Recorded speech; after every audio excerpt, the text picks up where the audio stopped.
melanjutkan part sebelumnya. Karena ini hanya satu chapter, mungkin akan lebih pendek durasinya dari sebelumnya. Sebelum itu jangan lupa like, komen, dan subscribe guys. Karena Mimin bukan siapa-siapa tanpa kalian. Setelah mereka cukup beristirahat akibat pertempuran yang mempertaruhkan nyawa melawan anggota kultus Hidden Saint, mereka semua mulai melakukan perjalanan menuju kediaman klan Jegal. Terlihat Hwarin bersama dengan tuan muda pertama Byok Jegal berjalan bersama menaiki kuda. Lalu Byok Jegal mengatakan, "Tuan muda Yong, terima kasih sudah menemani kami kembali ke kediaman utama klan Jegal dan juga sudah menyelamatkan kami dari serangan kultus itu. Seperti yang Anda lihat, kami sudah tidak memiliki kekuatan untuk bertarung lagi. Jika saja ada assassin menyerang kami lagi, sudah dipastikan kami berada dalam bahaya dan mungkin saja kami semua tidak akan selamat. Mungkin Anda sudah melihat pertarungan sebelumnya. Dengan pengawalan penuh pun kami masih saja kalah. Apalagi dengan kondisi seperti ini." Hwarin menjawab, "Tidak perlu berterima kasih. Lagi pula sebenarnya kami juga sedang menuju ke klan Jegal. Namun ketika sedang berada di lokasi ini, tidak sengaja kami bertemu kalian semua yang sedang bertarung melawan para assassin itu." Dengan tersenyum ramah, Byok Jegal berkata, "Benarkah Tuan Muda Yong? Sangat beruntung sekali karena ketidaksengajaan itu menyelamatkan kami semua." Tiba-tiba saja Jegal Yohye menyela ucapan kakaknya dan berkata, "Tuan Muda Yong, apakah kau datang hanya ingin menemui Cheongyong?" Hwarin hanya menatapnya dengan santai tanpa mengatakan apapun. Lalu Jegal Yohye melanjutkan, "Mengapa kau diam saja? Tuan Muda Yong, apa yang kau suka dari kakakku? Apa karena dia kuat atau karena dia cantik?" Mendengar itu, Hwarin masih saja terdiam tanpa mengatakan apapun. Master Mo di sebelahnya pun hanya diam saja memperhatikan apa yang dikatakan Jegal Yohye. Namun tiba-tiba saja Hwarin berkata, "Ngomong-ngomong Tuan Muda Byok, apa aku boleh menanyakan sesuatu yang mungkin saja akan sulit untuk dijawab karena mungkin kami bukan berasal dari bagian klan Jegal?" Byok Jegal menjawab, "Silahkan tanyakan saja Tuan Muda Yong. Mungkin aku bisa memikirkan pertanyaanmu, apa bisa ku jawab atau tidak." Hwarin melanjutkan pertanyaannya, "Mengapa assassin mengincar orang-orang dari klan Jegal? Yang kulihat, mereka bukanlah orang-orang biasa yang akan menyerang untuk merampok atau semacamnya." Byok Jegal dan Jegal Yohye terkejut mendengar perkataan Hwarin.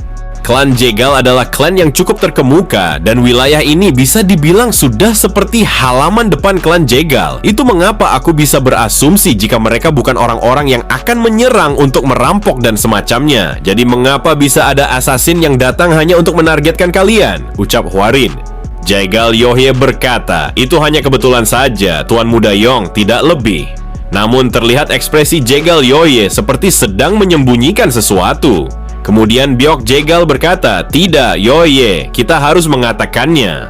Tuan Muda Yong dan penjaganya sudah mempertaruhkan nyawanya untuk menyelamatkan kita. Dia juga berhak untuk mengetahuinya."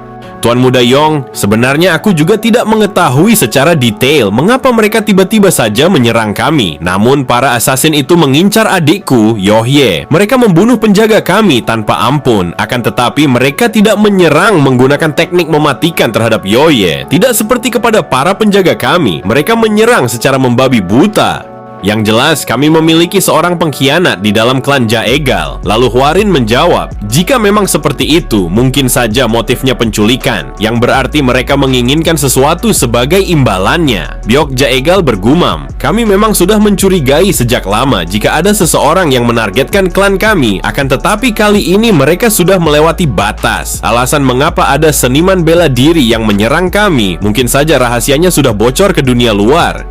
Beberapa lama setelah perjalanan yang cukup melelahkan, mereka sampai di kediaman klan Jegal. Saat masih menunggangi kuda, Hwarin membayangkan ingatan sebelum dia melakukan regresi, dan dia bergumam, "Sudah lama waktu berlalu sejak terakhir kali aku melihatnya, Nona Cheongyong. Di saat itu, aku dan Cheongyong sudah dijodohkan sejak kami masih kecil. Namun kehidupan kami memiliki jalan yang berbeda. Aku adalah orang yang begitu lemah dan sakit-sakitan, sedangkan dia sangat antusias dalam belajar seni bela diri. Pada saat itu, Cheongyong tidak mempedulikan apapun selain meningkatkan seni bela dirinya. Hal itu berlanjut dan membuat kami perlahan menjauh. Dan pada akhirnya, saat pikiran Hwarin masih diselimuti dengan lamunan masa lalunya, tiba-tiba saja Byok Jegal memanggilnya dan memecahkan lamunannya. Dia berkata, "Tuan Muda Yong, alangkah baiknya jika kau menemui kepala klan sekarang."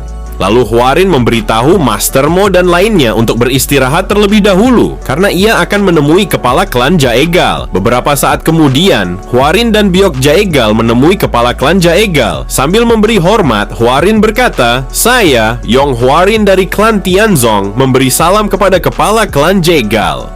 Namun tiba-tiba saja kepala klan Jaegal dengan cepat melompat ke arah Hwarin dan memegang bahunya. Sontak saja Hwarin sangat terkejut dibuatnya. Lalu kepala klan Jaegal tertawa terbahak-bahak sambil berkata, "Apa ini sungguhan?" Diketahui dia adalah Jaegal Cheok, kepala klan Jaegal Heaven Piercing Sword. Kemudian Cheok berkata, "Kau tampak bugar sekali, sangat berbeda sekali ketika aku melihatmu sebelumnya." Hwarin menjawab, "Lama tidak bertemu, kepala klan." "Apa ayahmu baik-baik saja, Hwarin?" tanya Cheok. Dengan gugup, Hwarin menjawab, "Alhamdulillah, dia juga baik-baik saja dan sehat selalu. Ayah memintaku untuk menyampaikan rasa terima kasihnya." Sambil memeriksa tubuh Hwarin karena dia masih saja tidak percaya dengan apa yang ia lihat. Ia memeriksa kanan dan kiri yang membuat Hwarin tampak menjadi gugup.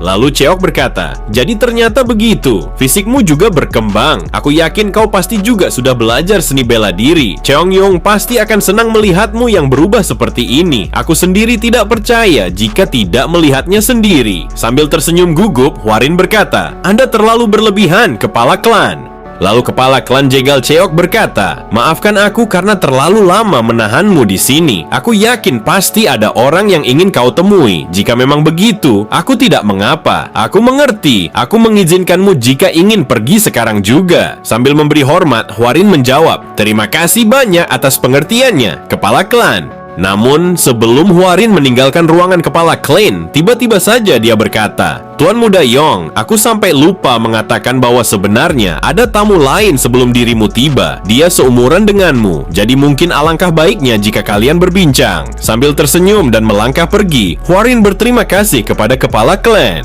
Setelah Hwarin pergi, suasana di ruangan itu menjadi mencekam. Terlihat Byok Jaegal mengerutkan dahinya. Dia bingung akan dari mana dia memulai untuk menceritakan semuanya. Dengan tatapan tajam dan aura intimidasi seorang kepala klan Jaegal, ia menyuruh anaknya itu untuk menjelaskan semua yang telah terjadi. Di sisi lain, Hwarin sedang berjalan menuruni tangga sembari bergumam, "Aku sudah menyapa kepala klan Jaegal. Berarti sekarang aku sudah bisa menemui Nona Cheongyong." Namun, saat berjalan, Hwarin melihat dua orang yang sedang berbicara di depan pintu kediaman Cheongyong. Terlihat seorang pelayan berkata, "Sudah kubilang, saat ini dia sedang tidak ada di sini." Pria berbaju kuning itu mengatakan dengan tegas, "Kau cukup katakan saja namaku padanya. Itu saja sudah cukup."